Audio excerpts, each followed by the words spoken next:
mentioned Cambridge Analytica, and this is a reference to the British company which used Facebook data to target people in the during the 2016 election period, often with political propaganda, actual fake news that was really fake, not news that Trump called fake, not actual news that Trump called fake, actual fakes that they were purporting to be news.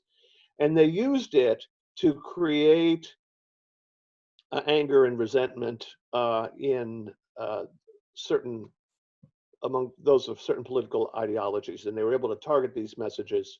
And then nature took its course, and people shared very heavily and propagated all sorts of lies and conspiracy theories and put a bellows to the flames of resentment of the sort that I was describing to you earlier.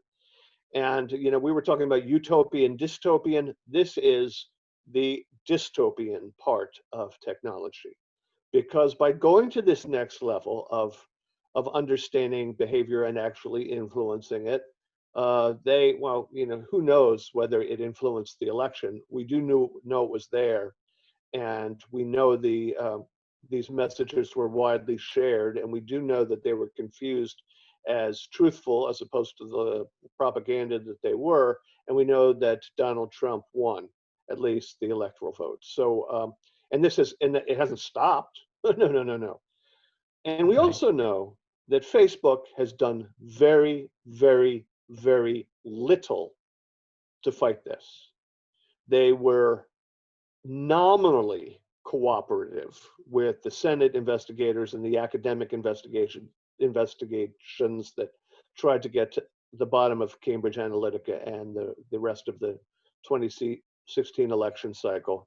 But Facebook withheld a whole lot of data, and they have done very little in the intervening 3.5 years to fix the structural problems which go right to the heart of their algorithm, which are, of course, the basis for their business model. And this is where I lose any sympathy for Facebook. I understand that they provide a much better mousetrap for brands trying to reach people for advertising. Right. But their response to the abuse of their algorithm is not, well, it can only be explained one way. They are so concerned with their business model and the growth that this algorithm has given them that they will not fix it in a substantial way or police it, even when the future of democracy is at stake, even when lives are at stake. Because here, okay, the Republican got elected instead of the Democrat. In Myanmar,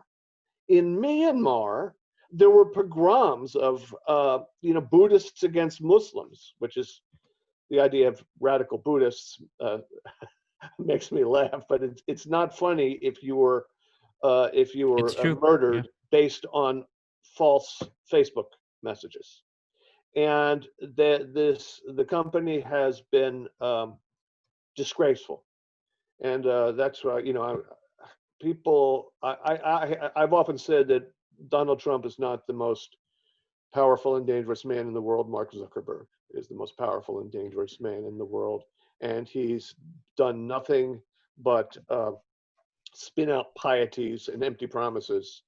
And Facebook has gone from being a utility with some dystopian aspects to one of the great problems in our world, and a huge threat to democracy.